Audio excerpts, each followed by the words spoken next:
Walk into any dealership, and you'll be offered three ways to drive home in a new car. You can pay cash, you can finance it, or you can lease it. The salesperson sitting across from you has a strong preference for which one you pick, and it has nothing to do with what's cheapest for you. So I ran the math on all three. Same car, same income, same starting cash. Three people, three paths, one question: who actually has the most money at the end? The answer flipped twice. It depended on one number most buyers never check, and the option people call the responsible choice, paying cash, wasn't the winner. Here's what the numbers actually show. To answer this fairly, I'm going to follow three real people. Same job, same income, same savings account, same car. The only thing different, how they pay for it. This is Sarah. She saved up. She's paying the full price up front. No payments, no interest, no debt. The car is hers the moment she signs the title. This is Tyler. He's putting down a small deposit and financing the rest. He'll own the car at the end, but he'll pay interest along the way.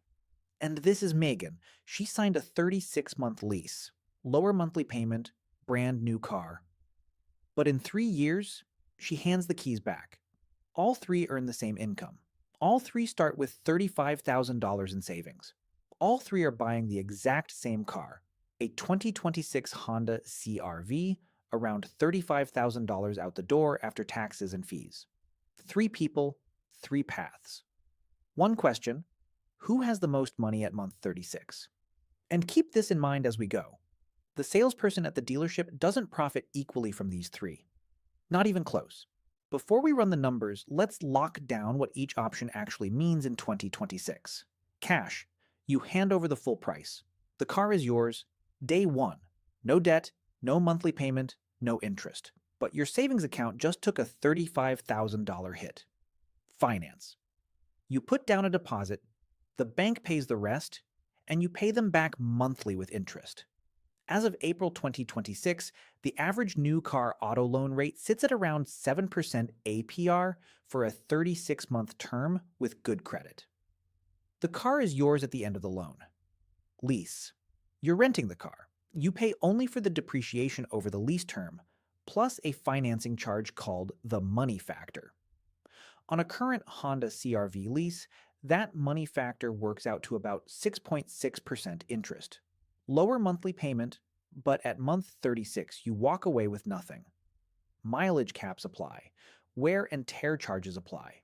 The dealer makes money on all three, but not equally.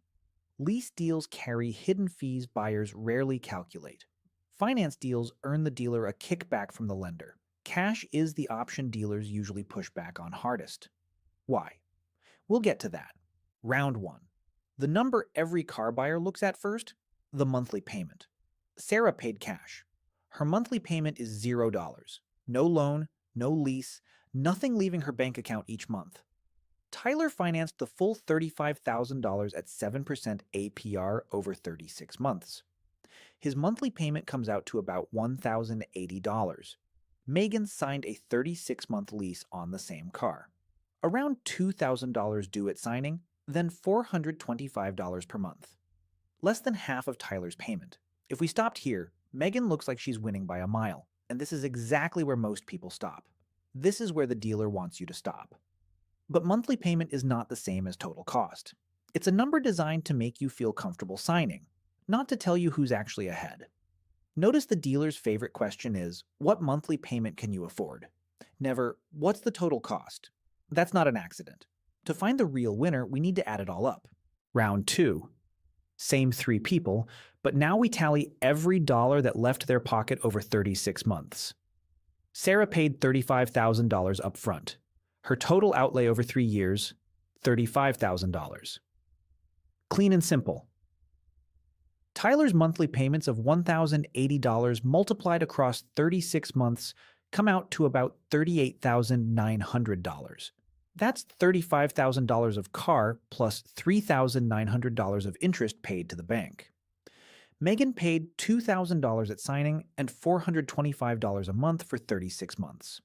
Her total, about $17,300, less than half of what Sarah and Tyler spent. If we stopped here, Megan wins by a landslide. She spent nearly $20,000 less than the other two. This is also where leasing looks most attractive on the dealer's pitch sheet. They'll show you this number and stop. But we're missing the most important number in this entire video. Remember the number I said most buyers never check? It's about to flip everything. At month 36, here's what each person actually has. Sarah owns a Honda CR-V outright. Title in her name. No payments. The car is fully hers. Tyler's loan is paid off. He also owns the same car outright. Same title, same keys. Megan? She hands the keys back. She owns nothing. And this is the number most buyers never check. A Honda CR-V holds its value unusually well. After 3 years, it's worth around 75% of its purchase price, roughly $26,000. That changes everything. Because the real cost isn't how much you spent. It's how much you spent minus what you're left holding. Sarah spent $35,000. She owns a $26,000 car. Her net cost, $9,000. Tyler spent $38,900. He owns the same $26,000 car. His net cost, $12,900. Megan spent $17,300. She owns nothing. Her net cost, $17,300. The order has flipped completely. Leasing, the option that looked like the runaway winner 2 minutes ago, is now the most expensive of the three. Sarah, the cash buyer, is in first place. The dealer doesn't want you thinking about resale value at month 36, because that's when you'd realize leasing means paying for depreciation and walking away with nothing. But hold on, Sarah looks like the clear winner. Conventional wisdom says paying cash is the smart move. There's one more variable we haven't included, and it changes everything again. Round 4. Sarah handed over $35,000 in cash. But what if she hadn't? What if she'd financed the car like Tyler and put that $35,000 into a high-yield savings account instead? In April of 2026, top high-yield savings accounts pay around 4% APY. Risk-free. FDIC insured. Not stocks, just a savings account. $35,000 sitting in a 4% account for 3 years grows to about $39,370. That's $4,370 in interest Sarah gave up by paying cash for the car. Add that to her real cost, Sarah's true net cost, $13,370. But here's where it gets interesting. A 4% savings account is the floor, the safest possible thing Sarah could have done with that cash. What if she'd been a little more aggressive? Historically, the S&P 500 has returned around 10% per year on average. If Sarah had put her $35,000 into a low-cost index fund instead of a Honda CR-V, 3 years later she'd be sitting on roughly $46,600. That's $11,600 in growth, not $4,400. Now her opportunity cost isn't just lost interest, it's lost compounding. Plug that into the math, and Sarah's true net cost balloons past $20,000, making her the most expensive option of the three. The stock market isn't guaranteed like a savings account. Some years it's down 20%. Some years it's up 30%. But over a 3-year window, history says the odds favor growth. And the longer your horizon, the worse paying cash for a depreciating asset starts to look. Now, Tyler. He kept his $35,000 in the same account, but he's pulling $1,080 out every month to make his loan payment. So his balance shrinks over time, which means he earns less interest than Sarah would have.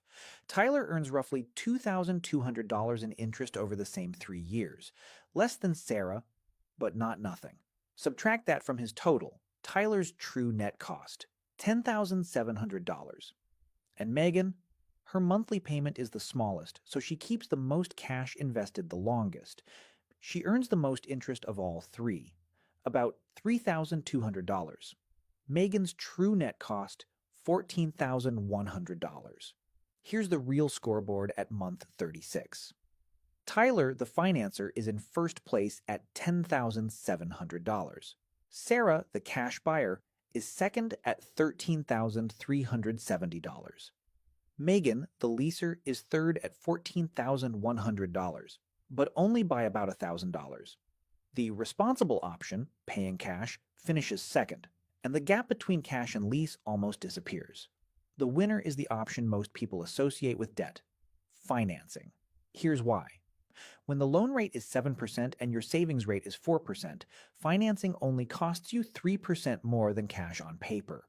But cash forces you to give up every dollar of growth on $35,000 for 3 years. That's a lot of compounding to walk away from.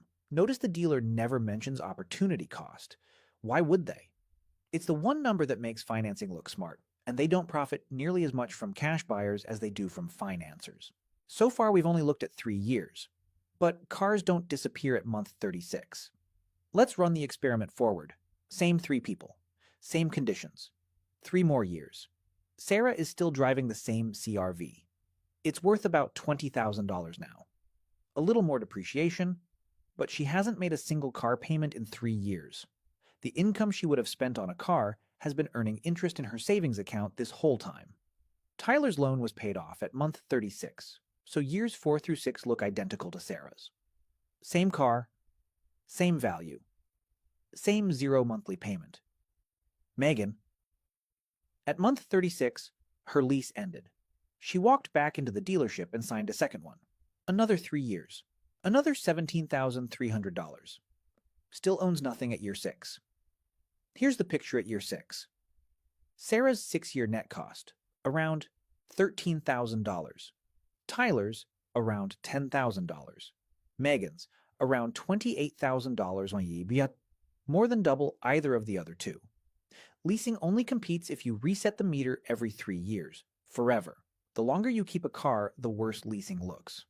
The longer you keep a car, the better cash and financing look. That's the long-run math the dealer doesn't show you. There's one scenario where leasing still wins long-term: high earners who write off lease payments through a business, or anyone who genuinely needs a new car every 3 years for work. We'll cover when each option actually wins in just a moment. Now you see why dealers love returning lease customers. Megan walks back in at month 36, and the cycle starts over. She'll never own a car. She'll always have a payment. So when does each option actually win? Here's the framework. Lease wins when you're a business owner who can write off lease payments, when you drive a company essential vehicle and need a new car every 3 years, when you genuinely don't want to deal with selling a car or maintenance after the warranty ends, and when you drive under the mileage cap, typically 10 to 12,000 miles a year.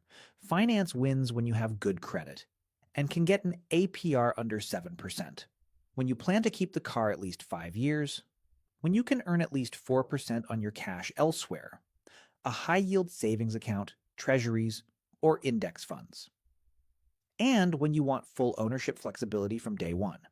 Cash wins when loan rates are very high, above 10%, and your safe yield options are very low, when you genuinely hate debt for psychological reasons and the peace of mind is worth the opportunity cost, or when you'd otherwise spend the cash on something with even lower returns.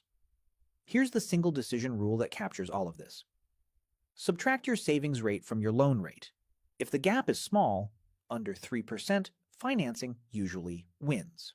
If the gap is large, over 5%, cash usually wins. Leasing rarely wins purely on math, but it can win on lifestyle. The dealer wants one answer for everyone. The math says the right answer depends on your specific numbers. Now you have them. If this changed how you think about your next car, there are more videos like this on the channel where the math broke conventional wisdom. Subscribe so you don't miss the next one. Next up, new car versus used car. And the answer surprised even me. See you there.